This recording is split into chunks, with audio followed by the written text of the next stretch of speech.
तो group D examination के लिए लगातार आप लोग मेहनत कर रहे हैं, लगे हुए हैं। बहुत इंपॉर्टेंट ये वीडियो है उसके लिए।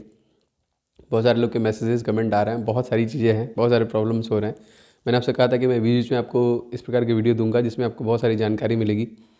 देखिए, प्रिपरेशन के लिए समय बिल्कुल भी नहीं है। अगर आप CBT 2 के लिए पढ़ रहे हैं NTPC, तो आपको पता है कि 15 जनवरी को रिजल्ट देने वाले हैं लोग, और आपका 14 से 18 के बीच में एग्ज़ाम भी करा देंगे। तो बहुत 4 या 5 दिन के अंदर ये लोग अपना एग्ज़ाम जो कि पूरा ख़त्म कर लेंगे। उसके बाद लगभग 10 दिन में आपका ग्रुप डी 23 तारीख से स्टार्ट हो जाएगा। और जैसा कि हमने देखा कि NTPC में ग्रुप डी से ज़्यादा फॉर्म फिल हुए थे। तो NTPC का जो एग्जामिनेशन चला था दिसंबर 28 से स्टार्ट हुआ था और आपका अप्रैल तक चला था। उसमें भी बहुत सारी जगह पे कैंसिल भी हुए थे एग्जामिनेशन। तो ये भी सेकेंडरी है वो, क्योंकि वो कोविड का सीन है। अभी देखिए ओमिक्रॉन बढ़ भी रहा है, तो उसमें भी बहुत सारे जगह पे प्रॉब्लम बढ़ रही है। कुछ जगह लॉकडाउन देशों में लग गए हैं। भारत में ऐसी स्थिति न आए तो अच्छा है।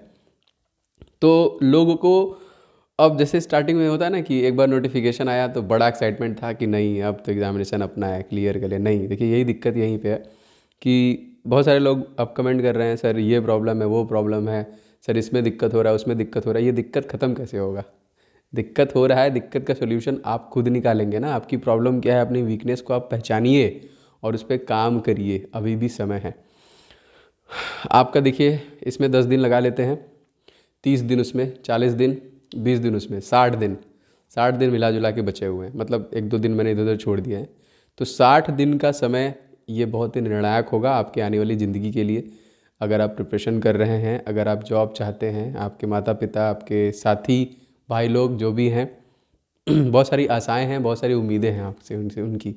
तो इसको आप लोगों को सच करके दिखाना है। अगर आप इतने साल इंतज़ार किए हैं, 2-2.5 साल से वेट किए हैं ना, तो इसको, इस अपॉर्चुनिटी को जाने मत दीजिए। आप सभी मेरे लिए प्रिय हैं, सभी मेरे लिए एक समान है।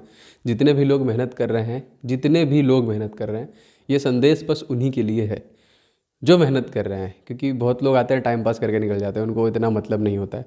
कुछ लोग होते हैं, जैसे मैं वीडियो अपलोड करता हूँ, उससे नोट्स बनाते हैं, मुझे भेजते भी हैं कि सर देखिए मैंने आपकी वीडियो से नोट्स बनाए हैं, आप वीडियो कंटिन्यू रखिए, मैं बहुत सारी चीज़ों को नोट कर रहा हूँ। आप लोग के लिए बहुत सारी चीज़ें आने वाली हैं। मैंने आपसे प्रॉमिस किया है कि इस महीने के अंत तक मैं आपको छोटा सा अनाउंसमेंट दूंगा जिसमें आपको किस तरीके से बूस्ट किया जाए ना, उसके लिए मैं प्लान बना रहा हूँ। टेस्ट एक अच्छा माध्यम है अपने आप को तैयारी में कितना चेक करने के लिए ना, एक तरीके से नापने के लिए कि कौन कितने पानी में है। तो आप टेस्ट नहीं लगा रहे हैं तो टेस्ट लगाइए, सारे टेस्ट लगाइए, किसी भी, ऑफलाइन हो ऑनलाइन हो। क्वेश्चन का ग्रुप बना के गैदरिंग करके क्वेश्चन का डिस्कशन कीजिए एक दूसरे से। अब जैसे GI टैग आ गया, तो GI टैग किन किन राज्यों में है, कहाँ कहाँ है, कब दिया गया, सबसे पहला किसे दिया गया, ठीक है, किस देश का क्या है। तो इस तरीके से उसको डिस्कस कीजिए। स्टेट वाइज इन्फॉर्मेशन को रेडी करिए। आपने देखा होगा एग्जामिनेशन में स्टेट वाइज पूछ रहा है, जैसे कि स्टैटिक इन्फॉर्मेशन में किसी भी राज्य के बारे में लगभग सारी जानकारी आपकी होनी चाहिए। किसी ऑर्गेनाइजेशन, किसी का मतलब कि अगर जैसे मान लीजिए आपके एग्जामिनेशन में पूछ दिया कि अमेजन के CEO कौन है, तो आप बोलेंगे सर एंडी जेसी हैं, अभी रिसेंटली चेंज हुए हैं। तो अमेजन के CEO ये क्या है? अमेजन है इंस्टीट्यूट कंपनी ऑर्गेनाइजेशन, मतलब मैं ये कंपनी है एक तरीके से। तो इंस्टीट्यूट कंपनी ऑर्गेनाइजेशन के इस्टेब्लिशमेंट कब है, उसके जो फाउंडर कौन है, उसके CEO कौन है, इन सभी का एक लिस्ट तैयार कीजिए। चैनल पे भी आपको मिल ही रहा है रिवीजन के लिए। आप अपना स्वयं का भी सेल्फ नोट रेडी कीजिए। देखिए ये बहुत इंपॉर्टेंट बात बता रहा हूँ आपको। सेल्फ नोट मतलब अपने पे टाइम दीजिए थोड़ा, 1-2 घंटा में आप क्या क्या रह जा रहा है, जैसे हम कवर कर सकते हैं। जैसे साइंस का है तो साइंस के प्रीवियस ईयर क्वेश्चन को देखिए, आप टॉपिक को कवर कीजिए, उसको पढ़ते रहिए। साइंस का टॉपिक वाइज मैं कवर कर रहा हूँ, एक थोड़ा सा रुका हुआ है क्योंकि किसी को मैंने बोला हुआ है वो कि मतलब मैं बहुत कितना वीडियो बनाऊंगा, मैं क्लास भी ले रहा हूँ, तो इसलिए मैंने उनको बोला कि आप साइंस को कवर कीजिए। तो उस सेकंड वाले चैनल पे साइंस कवर, ये मैंने बोला है तो वो कवर होगा। तो साइंस को उस तरीके से कवर कीजिए। मैथ को क्वेश्चन सॉल्व कीजिए डेली, कम से कम 50 से 60 मिनिमम बता रहा हूँ मैं।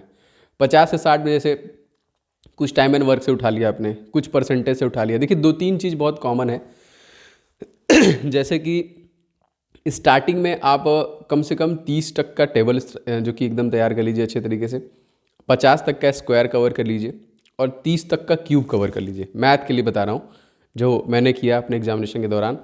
और इसके साथ साथ आपका सिंप्लीफिकेशन स्ट्रांग होना चाहिए, मतलब कैलकुलेशन स्ट्रांग होना चाहिए। स्पीड मैथ, किसी भी गुणा भाग को तेज़ी से करना, ये आपका कॉन्फिडेंस देता है अलग से, ठीक है। और नंबर सिस्टम को बहुत अच्छे से पढ़ लीजिए। ये मैथ में जिसको भी प्रॉब्लम हो रहा है इनिशियल ये 3 काम अगर आप कर ले रहे हैं, तो मैं लिख के दे रहा हूँ, पूरा मैथ बस रूल पे ही है। इसीलिए मैथ में लोग 25-25 पा जाते हैं ना।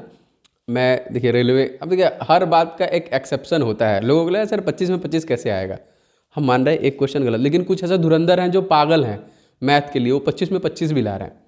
तो उस क्यों ला रहे हैं, वो इन्हीं सब कॉन्सेप्ट से गुजरे हैं, वो लगातार क्वेश्चन की प्रैक्टिस किए हैं, वो लगातार क्वेश्चन को लगाए हैं, इवन उनको क्वेश्चन याद है, क्वेश्चन का तरीका याद है कि बस ये है, इसका आंसर ये होगा। ऐसे जैसे सीजीएल वगैरह में क्वेश्चन जो आते हैं वो डायरेक्ट एकदम हू बहू क्वेश्चन मिलता है, वो लोग आंसर याद रहता है, आंसर क्लिक कर देते हैं। तो कैसे करते हैं वो प्रैक्टिस कर रहे हैं, लगातार उस प्रकार के क्वेश्चन की प्रैक्टिस कर रहे हैं। तो मैथ का आप डेली बेसिस में कम से कम 50-60 क्वेश्चन की प्रैक्टिस कीजिए। साइंस के प्रीवियस ईयर क्वेश्चन को देखिए। देखिए मैथ रीजनिंग का तो प्रैक्टिस कभी नहीं छोड़ना है आपको, मैथ रीजनिंग आपको डेली बेसिस पे प्रैक्टिस करना है। आप सेट से लगाइए, आप चाहे किसी भी चीज़ से लगाइए, लेकिन कम से कम 50 से 60 क्वेश्चन उसका, 50-60 क्वेश्चन उसका, ठीक है, एकदम डेली बेसिस पे नियम से। जैसे परसेंटेज से, टाइम एंड वर्क से, CISI से क्वेश्चन आता है, श्योर शॉर्ट क्वेश्चन आता है, बनता ही बनता है, 2-2 क्वेश्चन आपका बनता है। टाइम डिस्टेंस, ट्रेन वाले क्वेश्चन, एडवांस मैथ में भी लगभग 7 नंबर के आसपास क्वेश्चन आपसे पूछा जाएगा, ज़्यादा नहीं आता है, मतलब 1/3 आता है वो, कह लीजिए 25 नंबर में आपका 7-8 नंबर के आसपास एडवांस मैथ के क्वेश्चन मिलेंगे आपको। प्रीवियस ईयर क्वेश्चन उठा के देखिए, एक बार आंकड़ा आपको समझ आ जाएगा। और रीजनिंग में बहुत सारे क्वेश्चन हैं, जैसे कि जो ज़्यादा पूछे जाते हैं, 2 नंबर का फिक्स आपका नंबर सीरीज क्वेश्चन पूछेगा, 2 नंबर का आपका मिसिंग नंबर पूछेगा, 4 नंबर के अल्फ़ाबेटिकल सीरीज ना, और 2 नंबर के अल्फ़ा न्यूमेरिक सीरीज। 25 क्वेश्चन में बता रहा हूँ मैं आपको डिस्ट्रीब्यूशन, ये सारे पूछते हैं। क्लॉक के 1-2 क्वेश्चन पूछता है, एज वाले क्वेश्चन भी पूछता है इसमें ना, जो कि मैथ में है लेकिन यहाँ पे पूछता है। और क्लॉक और कैलेंडर से भी क्वेश्चन आपसे 1-2 पूछता है। आपका जो नॉन वर्बल है उसमें आपका जो कि कह लीजिए मिरर से, मिरर इमेज है, वाटर इमेज है, पेपर कटिंग है, पेपर फोल्डिंग है, क्लासिफिकेशन है, और नॉन वर्बल सीरीज भी पूछता है। तो 6-7 नंबर के आसपास देखिए ये जो नॉन वर्बल का जो है कवर करता है। कभी कभी नॉन वर्बल नहीं पूछता, लेकिन भाई हमारे क्या है, हमारा सिलेबस में है तो हमको कवर करना है, कुछ भी करके हमको कवर करना है। तो इन सब पे भी ध्यान दीजिए। देखिए मैथ, रीजनिंग हो गया, जीके हो गया, जीके स्टैटिक जीके क्लासेस लेते रहिए, जितनी भी मैं क्लासेस दे रहा हूँ आपको रिवीजन के लिए ताबड़तोड़ क्लासेस दे रहा हूँ, और साइड बाय साइड साइंस पूरा कवर हो रहा है। अब side by side current affairs भी आपका कवर होगा, जो आप लोग को सबसे बड़ा समस्या था कि सर करेंट अफेयर्स हमारा कवर करा दिए, तो 2021 का करंट अफेयर्स का मैं क्लास स्टार्ट कर रहा हूँ बहुत जल्द। तो आपको डेली बेसिस पे एक क्लास करंट अफेयर्स का मिलेगा 2021 का, आप उसे देखिए। तो करंट अफेयर्स हो गया, जीके हो गया, साइंस हो गया, ये 3 चीज़ तो मैं लगातार खत्म कर रहा हूँ। अब लूप होल जो प्रॉब्लम में आ रहा है वो मैथ और रीजनिंग का आ रहा है ना, तो मैथ और रीजनिंग के मैं प्रैक्टिस क्लास और कुछ होमवर्क की क्लास का जुगाड़ कर रहा हूँ, वो मैं आपको दे दूंगा। तो ऑलमोस्ट सारी चीज़ें आपको चैनल के माध्यम से मिल रही हैं, और मैं कोशिश कर रहा हूँ कि एक बड़ा बड़ा वीडियो आपको दिया जाए। मतलब जैसे कि ज्योग्राफी के अब तक के पूछे गए प्रश्न सारे, इतिहास के अब तक के पूछे गए प्रश्न सारे, ठीक है, इकोनॉमिक्स से जो एक क्वेश्चन कभी कभी आता है, इकोनॉमिक्स से अब तक के पूछे गए क्वेश्चन सारे, इस प्रकार के भी चैनल पे वीडियोज़ आपको मिलने वाले हैं। बहुत जल्द मैं आपको डिलीवर करने वाला हूँ। तो ये सारी चीज़ें मैं प्लान कर रहा हूँ। ये सारी चीज़ें आप लोग के कमेंट आ रहे हैं कि सर यहाँ सर इसमें प्रॉब्लम हो रहा है, सर इसको कैसे किया जाए इसके, तो ये सारी चीज़ें हैं। और आप लोग इस वीडियो के नीचे कमेंट करके मुझे बताएंगे कि आप लोग दिन में कितने घंटे पढ़ रहे हैं। बहुत ईमानदारी से बताइएगा कि कितने घंटे आप पढ़ रहे हैं, कितने देर प्रैक्टिस सेट लगा रहे हैं, 2 चीज़ें। और आपको क्या लगता है कि आप इस समय कितना स्कोर कर पाएंगे अगर आज एग्ज़ाम हो जाए तो। ये 3 चीज़ आप कमेंट कीजिएगा। मिलूंगा मैं किसी दूसरे वीडियो में। वीडियो को लाइक एंड शेयर कर दीजिएगा, चैनल को सब्सक्राइब कर लीजिएगा। जय हिंद।